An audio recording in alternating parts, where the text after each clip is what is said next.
Bonjour et bienvenue dans mon podcast Your Green Plan.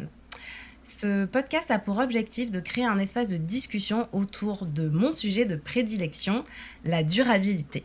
L'idée, c'est d'inviter des leaders d'opinion, des solopreneurs, des entrepreneurs, des citoyens engagés pour qu'ils puissent nous partager comment ils intègrent la durabilité dans leur vie professionnelle et leur vie personnelle. Aujourd'hui, j'ai un invité de marque, Stevie Placerda. Est-ce que tu peux te présenter et partager un peu ton parcours avec mon audience? Bien sûr, merci. Merci déjà de l'invitation. Merci, je suis content d'inaugurer un peu ton émission. Stevie Placerda, comme tu m'as présenté, responsable marketing pour une entreprise qui s'appelle Zenith RH. C'est un cabinet de recrutement qui est spécialisé dans les profils IT. Et donc, ma mission dans cette entreprise, c'est avant tout de soigner le parcours tant des candidats que des clients. Donc, en essayant que ça se passe pour le mieux sur tout le long du process et aussi en faisant vivre la boîte et les valeurs de l'entreprise. À côté de ça, je suis aussi entrepreneur. J'ai créé un média qui s'appelle Bec Benzen avec mon meilleur ami. C'est un média qui aide les créateurs à se développer sur les réseaux sociaux pour promouvoir leur passion et en même temps pour leur donner une autre vision du monde qui est un peu différente de ce qu'on peut voir dans les chaînes mainstream en voyant des informations qui sont plus orientées sur la culture par exemple. Et donc j'ai un podcast aussi que je fais toutes les semaines qui s'appelle Le lundi de la dérive.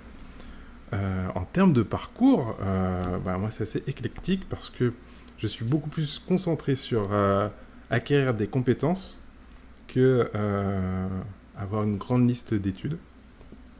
Et donc je vais faire un peu rapidement parce que j'ai un peu glané un peu partout.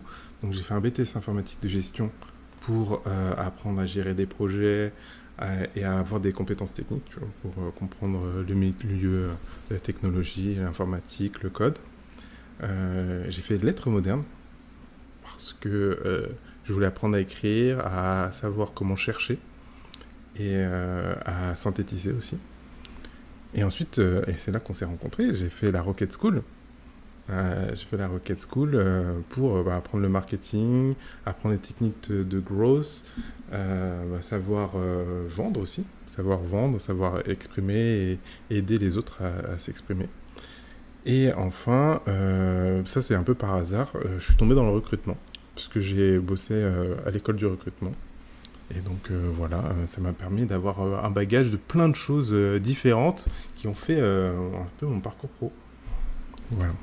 Super, merci, je trouve ça super inspirant et on en reparlera, mais ce concept de se former et en fait avoir plein de compétences, c'est hyper important et j'en parle souvent sur le thème de l'écologie intérieure, comment justement se développer intérieurement et investir en toi pour tenir sur le long terme. Maintenant, si je te dis durabilité, qu'est-ce que tu réponds? Ça te fait penser à quoi? Alors, durabilité, tu m'as dit ça hein, en fait je prépare un peu le podcast. Durabilité pour moi c'est plus une vision sur le long terme. Comment faire pour sur le long terme avoir un impact positif sur la société et le monde et ne pas avoir un impact négatif, tu vois, genre vraiment essayer d'aller vers le mieux plutôt que d'aller vers le moins bon. Et donc ça doit être présent dans tous les aspects de notre vie, dans le travail, dans la vie perso, dans la relation qu'on a avec les autres, etc. Je pense que la durabilité, c'est ça, c'est une réflexion là-dessus. Et comme je pense qu'avoir une réflexion assez long-termiste, c'est-à-dire que je ne pense pas forcément que sur le court terme, mais je pense toujours à mes actions sur 10 ans, par exemple. Voilà, je vois ça un peu comme ça, la durabilité. Je ne sais pas si j'ai bien répondu. Ah bah, c'est une réponse qui est tout à fait personnelle, mais en tout cas, moi, qui résonne en moi. Et c'est vrai qu'à chaque fois qu'on a des échanges, je trouve que justement, tu as toujours cette vision long terme qui donne une qualité en fait à ton expertise ou les conseils que tu peux donner aux autres ou me donner hein, d'ailleurs.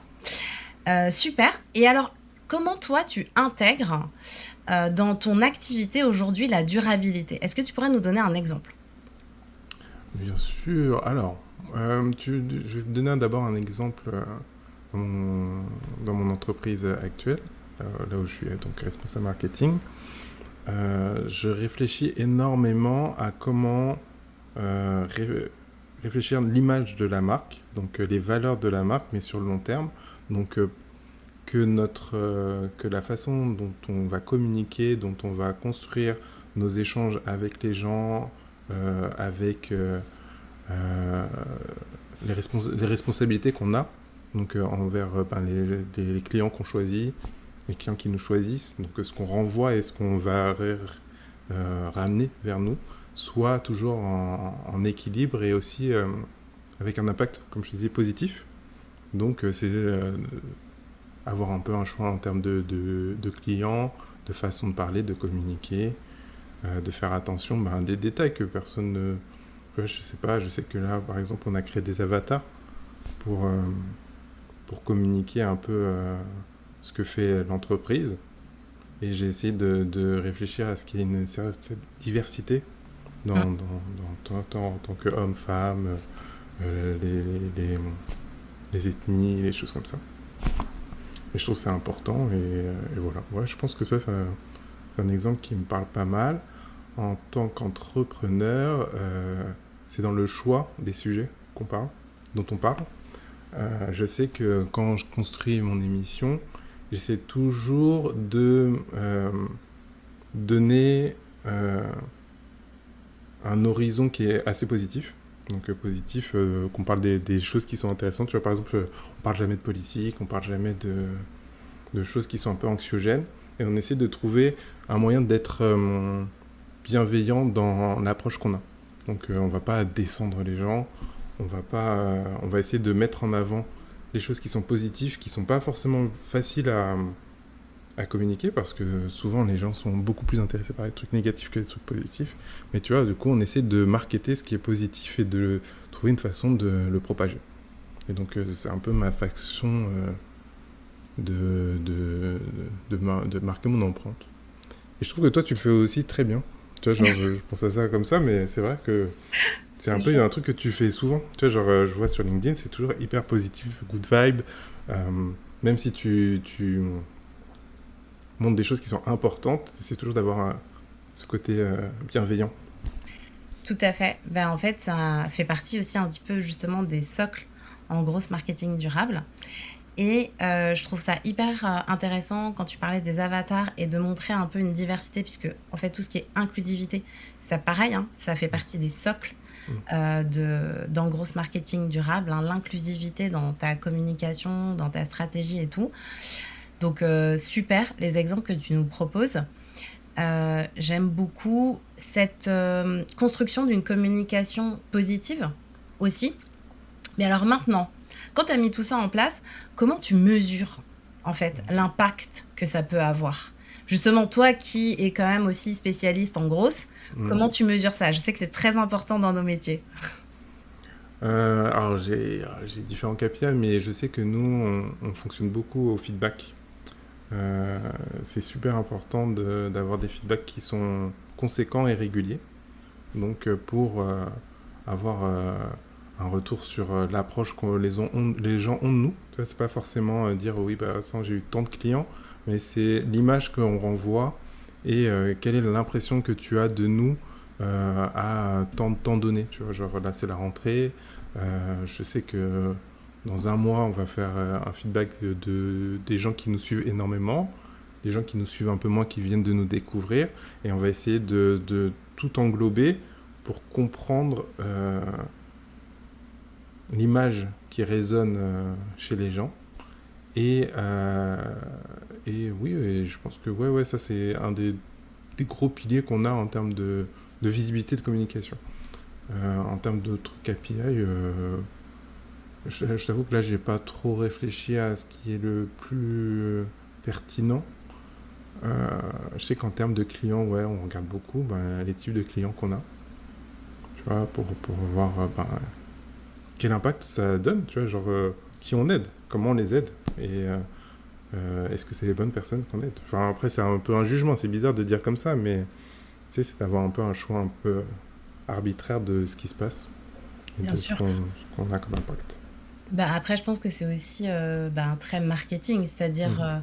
finalement faire la typologie, des personnes que tu aides, puisque tu vas essayer de résoudre un problème et encore une fois, beaucoup de valeur ce que tu dis sur le feedback, puisque moi je dis tout le temps: «Feedback is gold» Mhm. et sans ça, je pense que c'est très difficile d'être dans la durabilité, justement et ce que je retiens aussi, c'est le côté où tu disais feedback régulier.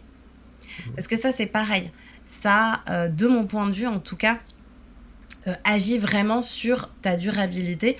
Parce que si, tu vas aller chercher du feedback de temps en temps, bah, en fait, tu as pas une consistance et en fait, la façon dont je pense tu vas optimiser ta stratégie, elle sera un petit peu plus hasardeuse, quoi. Voilà. Ouais, Ça, c'est totalement d'accord avec toi. voilà. Mais tu vois, nous, Donc par exemple, on a mis un process en place de feedback, par exemple, mais vraiment avec nos clients particuliers, où c'est tous les mois, on a un questionnaire qu'on a préparé, qui est toujours à peu près le même, avec une notation, et du coup, qui se fait assez rapidement, parce qu'on ne voulait pas que ça leur prenne trop de temps, mais qui nous permet de voir au fur et à mesure du temps l'image qu'on renvoie, s'ils sont toujours contents, si on peut améliorer des choses, etc. Pour avoir la progression de notre image au fur et à mesure du temps. génial. Alors, comment tu vois, l'évolution de ton activité, ou de ton secteur, en fait, dans les prochaines années en matière de durabilité, justement? En ce moment, donc, alors je parle en termes de recrutement, on a l'IA, tu vois, l'IA, tout le monde en parle en ce moment, surtout en IT. Euh, c'est un gros enjeu parce que l'IA, c'est révolutionnaire et en même temps, écologiquement, c'est pas ouf. Tu vois, genre, on sait que pour avoir cette puissance de calcul, eh ben, il faut énormément de machines, de cartes vidéo. Je n'ai pas envie de dire des bêtises, ne me tombez pas dessus si je dis pas les bons termes. Mais tu vois, du coup, écologiquement, c'est pas fou. Et donc, il faut réfléchir à comment tu utilises l'IA, les avancées qu'il peut avoir, comment tu le fais fonctionner pour que ce soit viable sur le temps et qu'on ne tombe pas dans une sorte de trou noir, dans une boucle où on est obligé d'utiliser l'IA, mais en même temps on sait qu'écologiquement c'est pas fou et puis on se perd là-dedans. Donc ça c'est vraiment un enjeu majeur je pense, des 10 prochaines années, de savoir comment ouais, on va gérer l'IA, tu vois, qui est une avancée qui te permet d'exploser pour certains, mais en même temps qui est écologiquement pas super viable. Et donc je vois que beaucoup de gens réfléchissent là-dessus. Euh, et nous, en tant que recruteurs, c'est hyper important de sensibiliser là-dessus déjà et d'essayer de comprendre. Tu vois, genre d'essayer de comprendre. Moi, je parle beaucoup aux candidats parce que c'est eux qui sont au fait de toutes les nouvelles technologies, de tout ce qui avance. Tu vois, au-delà de la veille que je vais faire tout seul, ben, eux, leur veille à eux est encore plus pertinente parce qu'ils sont vraiment dedans.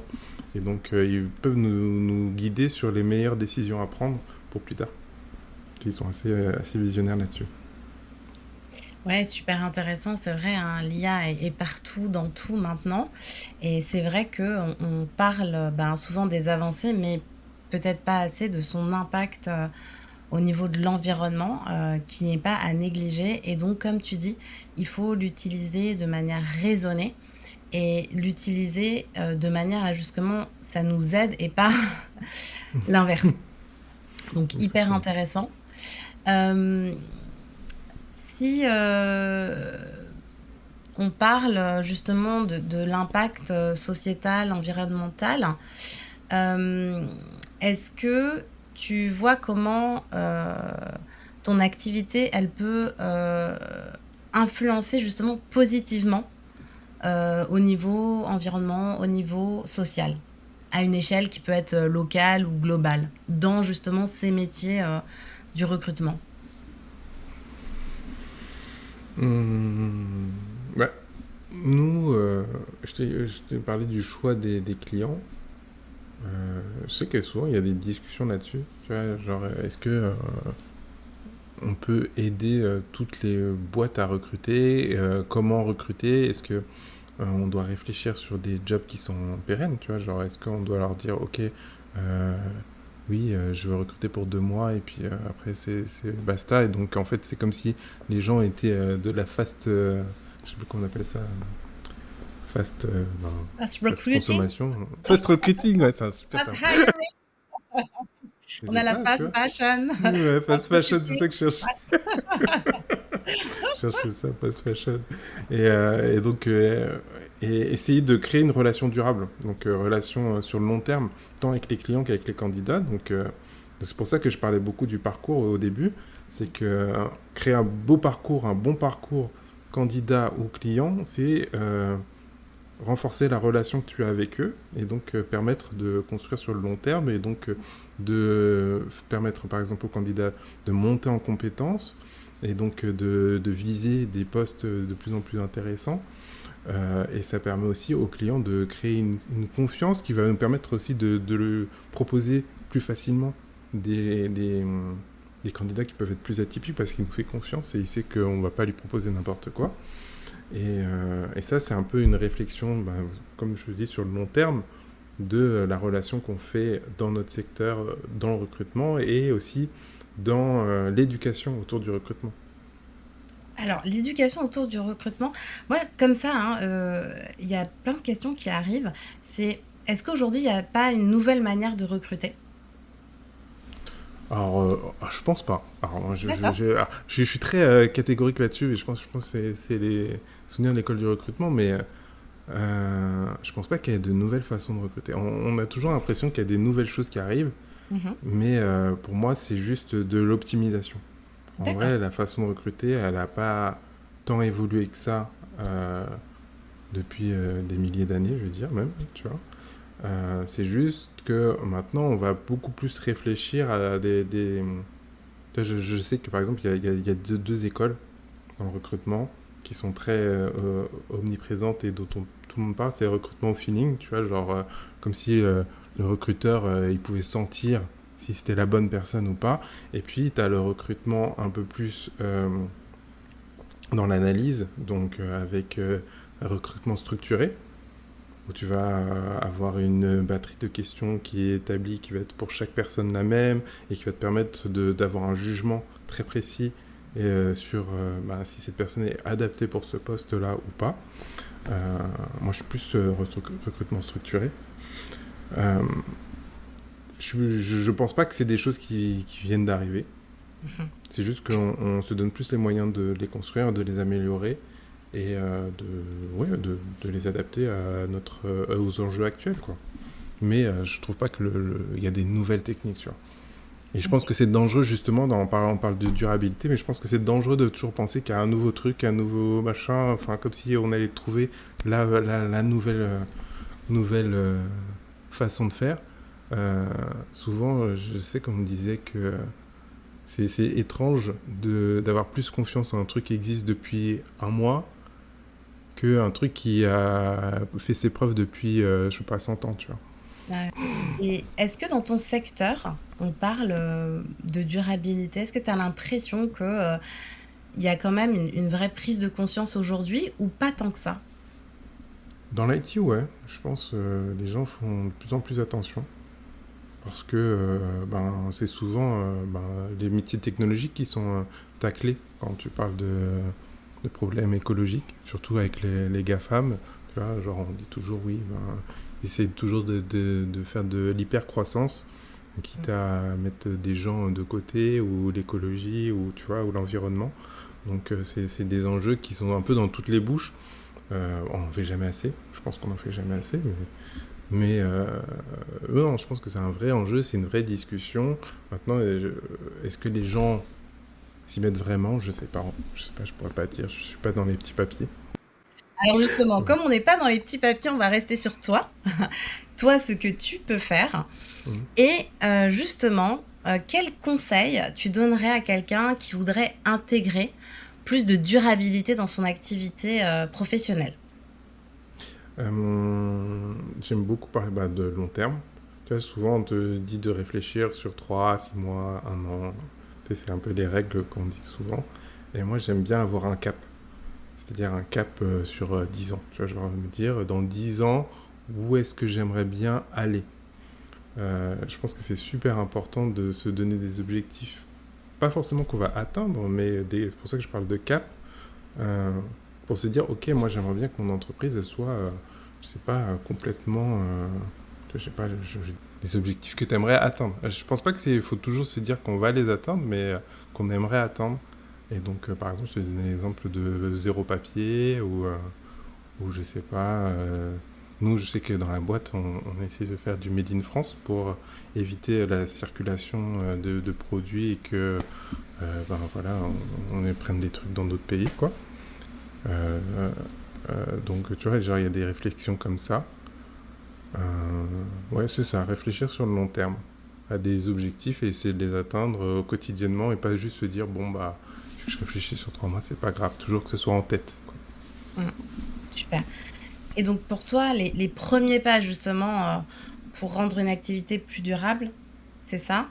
Ou Ouais, t'aurais c'est autre ça, je, chose je pense que c'est ça, c'est vraiment avoir une réflexion qui est omniprésente dans ton discours et dans ta réflexion Mm, au quotidien, même si tu le vois sur le long terme, te dire, ok, quelles sont les petites étapes que je fais pour atteindre cette chose-là.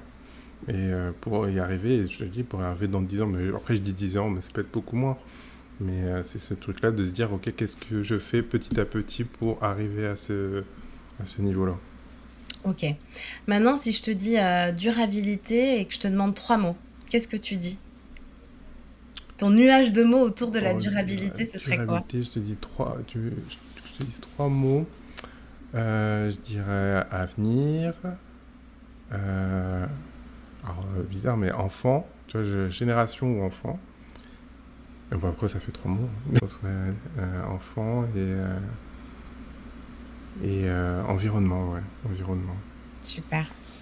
Euh, un sujet qui est essentiel pour moi dans la durabilité, c'est parler d'écologie intérieure. Donc, quelquefois, on me dit, mais c'est quoi l'écologie intérieure? L'écologie intérieure, c'est de faire en sorte de pouvoir tenir soi, donc travailler sur soi, réussir à trouver cet équilibre en fait hein, entre vie pro, vie perso. Et donc moi, ma question, c'est toi justement, comment tu fais pour travailler ton écologie intérieure et bah, te sentir bien pour pouvoir bah, durer sur le long terme parce que bah, la vie c'est un marathon quoi. Et donc il faut tenir jusqu'au bout. Alors, déjà, j'adore que tu dises que la vie, c'est un marathon. Je répète ça à tout le monde. Comme quoi? Euh, dans ce que je fais alors déjà, je pense que c'est hyper important de très bien se connaître. Donc, de bien se connaître, ça veut dire de savoir comment on fonctionne, quelles sont nos limites, tant personnelles que professionnelles, savoir qu'est-ce qui est important pour nous, donc qu'est-ce qui nous motive. Tu vois, par exemple, je vais dire, moi, je me considère souvent comme un introverti. Donc, Mhm. introverti, je dis pas dans le sens où je suis timide ou je réservé, des choses comme ça. Je dirais plus dans le sens où je sais que moi, je perds de l'énergie quand je suis avec énormément de monde et que tu vois, genre, je suis dans une fête. Et je sais que je récupère de l'énergie plus quand je suis tout seul chez moi, en train de lire un livre ou en train de regarder, je sais pas, une série Netflix, enfin en train de me concentrer sur moi-même. Et donc, il est hyper important pour moi d'avoir des moments où je nourris ça, où je vais nourrir ce moment, où je sais que dans ma semaine, il faut que j'ai quelques heures où je vais lire. Enfin, même si j'ai énormément d'activités, c'est super important de mettre un point d'honneur à avoir ces moments-là. Donc ça, c'est pour tenir sur le long terme, quitte à avoir même aussi des périodes où vraiment je m'isole. Voilà, pendant les vacances, je peux prendre 3 4 jours pour moi où vraiment je m'isole. Ensuite, l'équilibre pro-perso, eh ben, c'est ce que je disais dans le sens où il faut faire attention à l'importance qu'on met sur les choses. Donc si tu mets de l'importance sur ta famille et tu dis que c'est prioritaire pour toi, là, ta famille, ben, il faut que tu mettes un point d'honneur à créer des rendez-vous avec les choses qui sont importantes pour toi. Et aussi dans cette logique de long terme, je pense que c'est important de savoir que ce qui est important pour toi, ce soit dans tes objectifs, dans ton cap du long terme. Donc, est-ce que, je sais pas, tu vois, tu veux gagner plus d'argent? Pourquoi tu veux gagner plus d'argent? Est-ce que c'est parce que tu veux gagner plus d'argent pour ta famille? Mais du coup, est-ce que le fait de travailler de fou, ça t'éloigne pas de ta famille? Donc, est-ce que c'est le bon choix, finalement? Tu vois, donc comment tu fonctionnes, comment tu arrives à agencer le tout pour avoir un plan sur le long terme qui te permet d'avancer. Je pense que c'est les choses les plus importantes pour moi et c'est comme ça que je fonctionne énormément. Je sais pas si c'est assez concret ou si tu veux plus de précision. C'est toi, hein, c'est vraiment des réponses très personnelles. Donc, à toi de me dire. Moi, je trouve que tout ce que tu dis, c'est hyper intéressant. Et moi, à chaque fois, enfin, je trouve ça génial. On a tous une manière différente de développer et de cultiver notre écologie intérieure. Donc, Hmm. Bah, moi, je sais pas, ouais, c'est vrai, mais c'est normal, c'est parce que c'est propre à chacun. Je pense que, tu vois, exactement. on est tous différents et c'est Mais important de se rendre compte. c'est ça. Mais après, on peut s'inspirer justement de certaines, tu vois, techniques ou pratiques des uns et des autres. Euh, Autre question, est-ce que tu aurais des livres, un podcast ou des personnes qui t'inspirent et que tu pourrais recommander ben, à nos auditeurs aujourd'hui? Voilà, j'ai plein de choses, hein. En ce moment, je viens de finir un livre. Attends, je pense qu'il est à côté. Il s'appelle Alamout, mais je me souviens plus du nom de l'auteur. Un super livre qui parle un peu de. Bon, c'est un peu glauque, hein, mais ça parle de manipulation de masse. En gros, c'est un, un personnage, une sorte de tyran dans l'Iran des années, il y a très longtemps, qui a une idée de génie pour rendre ses soldats euh, pas invincibles, mais qui soient à fond dans sa doctrine à lui. Et donc, en fait, on t'explique comment il fait et comment il met tout ça en place. Et j'ai trouvé ça hyper pertinent, hyper intéressant pour comprendre comment on peut nous manipuler et nous prévenir de ça. Et je trouve que c'est un livre que j'ai envie de conseiller à tout le monde. Donc ça, c'est un de mes livres du moment. En termes de personnalité à suivre, bah toi déjà, je trouve que c'est hyper important de te suivre. J'espère que tout le monde te suit déjà en écoutant ce podcast. J'aime beaucoup Nina Ramen. Nina Mhm. Ramen qui parle beaucoup des questions de féminisme, tu vois, et je trouve ça hyper important de l'écouter. Et même et pas que si tu vois, genre, je dis pas que c'est que les femmes qui devraient écouter, mais je pense que on va tous écouter, tous se renseigner sur le sujet. Donc là, je t'ai donné un livre, un podcast. Euh, Qu'est-ce Une que je... personne. Une personne. Oui, oui, oui, oui. C'est vrai, c'est vrai. Ouais, juste une personne aussi. Je sais pas. J'aurais bien dit un film, mais je sais pas quel film je pourrais te donner. Parce que j'aime beaucoup le cinéma. Du coup, j'étais en train de me dire, attends, mais allez voir Dune. Dune, très très bon. Je trouve en termes de. Sur l'écologie. Non, mais c'est vrai en plus, hein, en termes sur la durabilité et l'écologie. C'est Ouais, ouf, c'est Dune. intéressant. Parce C'est que tu hyper sais que intéressant. Dune, c'est quand même l'histoire d'un monde où la technologie les a tellement dépassés ils ont essayé de s'éloigner de ça et c'est pour ça que tout est super organique. Bon bref. Donc voilà, essayer de regarder Dune et d'aller plus loin que juste le film d'action. Voilà. Ouais, carrément, hyper intéressant. Euh, Comment toi, tu restes informé un petit peu sur les sujets justement de durabilité? Je suis ce que tu fais, je suis beaucoup de choses sur LinkedIn sur le sujet et j'essaie toujours d'aller plus loin sur les choses qui ont l'air anodines. Donc, je sais pas, par exemple, là dernièrement, il y a beaucoup de sujets autour de TikTok. Tu vois, genre TikTok commence à nous matrixer la tête ou comment ça attaque la jeunesse. Donc, je trouve que c'est un sujet lié à la durabilité parce que on dit que ça attaque les nouvelles générations. Et ben, j'essaie d'aller plus loin, de comprendre pourquoi, comment, est-ce qu'il y a d'autres problématiques qui sont du même enjeu dans les GAFAM. Tu vois, par exemple, on parle de TikTok, mais pourquoi on ne parle pas d'Instagram peut-être quelles sont les actions qu'ils mettent en place, pourquoi ils les mettent en place. Je pense que c'est l'idée de toujours aller plus loin dans un sujet qui semble anodin. Je pense qu'on est arrivé à une époque où on prend beaucoup d'informations très rapidement et on Mm. n'essaie pas de les creuser. Et l'une des choses que je fais énormément pour ça, c'est essayer de croiser et de sortir de la bulle dans laquelle on est enfermé. Tu vois, genre souvent on a des bulles d'informations et c'est de voir des choses qui sont complètement contraires à ce que je pense. Tu vois, et essayer de comprendre les points de vue de tous. C'est un peu mon mode. J'adore. J'adore ce que tu dis. D'ailleurs, tu parlais de TikTok, mais j'ai vu dernièrement qu'il y avait un mouvement dernièrement sur TikTok de déconsommation. C'est vrai? Où il y Ah a des ouais? gens qui faisaient des vidéos ouais, autour de, bah, justement, en fait, faut faire l'inverse.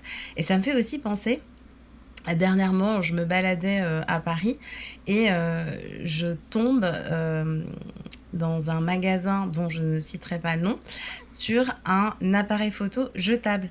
Et en C'est fait, ça vrai? m'a fait penser à ça. Et tu vois, en fait, j'ai eu cette image où je me disais, j'avais presque envie de faire un post en disant, et si on avait la gâchette un peu moins facile sur les photos, tu vois? Ouais, c'est vrai. Que juste d'avoir en fait l'appareil photo dans mes mains, bah, en fait, je me disais, bah, tu vois, là, si tu voulais prendre des photos, t'en prendrais pas 50. Tu Ouais, c'est clair. réfléchirais. Et en fait, tu sais, ça revient à ton histoire de long terme, de Oui. réflexion, tu vois, qui pour moi est aussi un vrai pilier, tu vois, en grosse marketing durable. Mm. Donc, euh, intéressant de voir quand même que ce côté un peu, souvent que tu entendais dans les... ça me fait penser aux émissions de cuisine, c'est un côté un peu régressif, ce dessert. Et ben, tu vois, on retourne quelquefois vers, tu vois, des choses qu'on a connues avant, bah, qui sont moins de la consommation, parce que soit tu achètes 500 appareils photo jetables pour faire tes 15 000 photos Ouais. tu vois, que tu as sur ton téléphone qu'il faudrait effacer, puisque c'est du stockage et c'est pas génial pour la planète. Mais hyper intéressant de voir, tu vois, qu'il y a quand même un mouvement aujourd'hui et tu sens que euh, il est pas suffisant de mon point de vue, mais en tout cas qu'on se rend compte que on est trop dans la consommation, surconsommation et aussi d'informations, tu vois, Mm. qu'on ingurgite comme ça et comme tu dis, sans vraiment les digérer, sans vraiment approfondir, ce qui est, je pense, peut-être quelque chose à revoir. Ouais, non, totalement d'accord. Et c'est marrant que tu parles des photos parce que je trouve que ce que tu dis, c'est super juste parce que voir des objets, parce que les appareils jetables, ça existe depuis super longtemps, mais de les voir, on les voit avec un peu de recul. Maintenant, on se dit, ah ouais, mais en fait, c'était fou. Mais, euh, comment je voulais dire? Le fait que, tu vois, genre, avant, on n'avait que 20 photos, on faisait très attention, tu vois. Et du coup, il faut qu'on arrive à trouver un juste milieu entre ce qu'on fait maintenant et ce qu'on faisait avant pour avoir quelque chose de raisonné, qu'on consomme mieux, qu'on soit plus dans la durabilité, comme tu dis. Donc, trop intéressant. Tu vois, c'est vrai que, toi, je sais pas, imagine si tu savais que pour un voyage, tu dois prendre 50 photos et que tu vas te faire ton album et que c'est juste 50 photos. Est-ce que tu consommerais de la même façon, tu prendrais les mêmes photos? Comment tu Je pense fonctionnerais, pas. tu vois, genre. Mais c'est Mm, hyper intéressant, enfin, c'est des mm. sujets passionnants, je trouve. Super. Alors écoute, on arrive à la fin de cet épisode, donc je vais te poser notre question signature dans ce podcast qui est What's your green plan? Je vais continuer à réfléchir, bah, comme je te dis, approfondir et réfléchir sur le long terme. Tu vois, genre, euh, mon green, c'est vraiment ça. Et c'est avant tout pas pour penser que pour moi, mais pour penser pour les générations futures. Et donc, long terme. Et voilà, ouais, je pense que ça va être ça mon mot de la fin. Je pense que je l'ai répété plein de Super, fois, mais... merci. Et alors, où est-ce qu'on peut te suivre, te voir, te lire, t'écouter Alors, tout d'abord sur LinkedIn. Vous pouvez Ok, me retrouver sur LinkedIn. J'essaie de publier assez régulièrement, 2 à 3 fois par semaine, si ce n'est plus. J'ai plusieurs podcasts, donc le lundi de la dérive, qui est toutes les semaines, et donc tous les lundis. Et je vais lancer un autre podcast aussi qui va être plus orienté sur le recrutement et sur euh, l'univers du recrutement avec mon entreprise et qui va aussi être toutes les 2 semaines celui-là, toutes les 2 semaines. Donc voilà, ce sera tous les lieux où vous pourrez me retrouver, mais surtout sur LinkedIn, peut-être un peu sur Insta et sur tous les trucs Spotify, etc. Trouver avec le lundi de la génial. dérive. Donc LinkedIn, Stevie Placerda, Instagram, Beck Benzen. Ouais, avec Benzen, exactement. Super. Et moi, je tiens quand même à dire que Stevie est un grand orateur. Il a une belle plume. et j'adore en fait tous les contenus que tu fais qui pour moi ont énormément de valeur et tu es aussi une vraie inspiration pour moi. Voilà et je suis très, très, Merci. très heureuse, de t'avoir sur ce premier épisode. J'ai trouvé hyper intéressant notre échange et puis très naturel, hein, finalement. Mhm. Donc merci pour tout et à très Merci à vite toi. dans la vraie vie. On va passer du virtuel au réel très bientôt, j'espère. Voilà, Bien pour sûr. continuer à être dans une relation durable. Faut pas oublier ça. Le réel, c'est Ouais, important. tout à fait. Je Merci. dirais pas mieux.